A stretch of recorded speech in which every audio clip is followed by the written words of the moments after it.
This weapon from the US is terrifying the world. When speed is the deciding factor in who reigns supreme, a new competitor from the East can leave even the United States in its shadow. As the United States struggles to catch up in the hypersonic weapons race, a game-changing weapon discreetly makes its presence known. So what is it that we're talking about? Join us as we enter the shadows of cutting-edge technology as we reveal a weapon that has the potential to change the balance of power on the high seas. On October 4th, growing tensions in the Pacific and questions about the future of seaborne behemoths like the USS Gerald R. Ford saw the first deployment of America's newest aircraft carrier. The $13.3 billion Ford is the world's largest and most expensive battleship.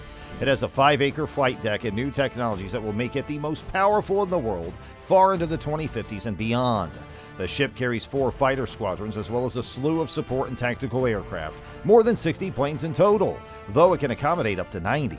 Its air power exceeds that of at least 60 countries, and it shelters more stealth planes than Russia's whole armed forces.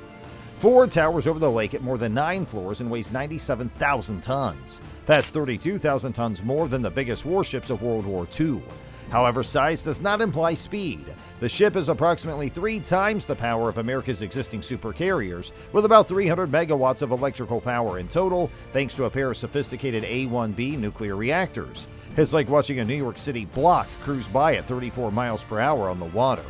However, new Chinese anti-ship missiles, some of which can operate at hypersonic speeds exceeding Mach 5, threaten to render Ford and the Navy's entire Pacific Fleet obsolete.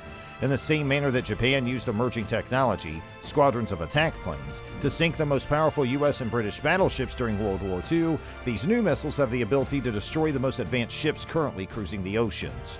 While Russia has hypersonic weapons, China is the most concerned by the Navy. In the last decade, the government has rapidly increased the size of its naval fleet and developed many anti-ship weapons, including highly maneuverable, hypersonic missiles capable of reaching Mach 10.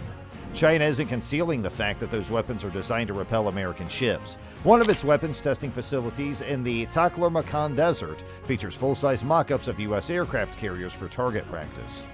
China's government claims control over practically the entire South China Sea, which stretches thousands of kilometers beyond its borders. These boundaries are hotly contested. International law recognizes territorial claims only 12 nautical miles offshore. According to Jason Lyons, a retired Marine and former CIA officer, America's partners in the region rely on our naval presence to ensure open commerce channels. This puts the Pacific Fleet in range of China's anti-ship missiles and drones with no reliable defense or counterattack capability. Neither of the fighters operated aboard U.S. flat tops. The FA-18 Super Hornet and the F-35C Joint Strike Fighter can reach targets more than 700 miles away. Ford and similar ships have anti-missile systems, but none are capable of protecting them in an extended war against China's latest weaponry. To preserve Pacific dominance or even keep its ships afloat, the Navy's betting big on a new technology that's been out of reach for decades: the laser. Lasers fire at the speed of light, negating the speed of hypersonic weapons. They can reload quickly to fend off swarms of drones, and they don't require ammunition stores, giving ships nearly unlimited firing opportunities. Defense companies have lately tested lower-powered lasers, with one even shooting down a drone earlier this year, but a dependable laser with the strength to stop hypersonic missiles is still years away. Nonetheless, the Pentagon is confident in the new technology, so much so that it canceled research into 2 additional potential weapons, railguns and special gun-launched guided projectiles, that it anticipated might defend its fleet against modern weapons earlier this year. Now that those projects have been abandoned, the question is whether the Navy can develop this technology swiftly enough to counter a danger before it's too late.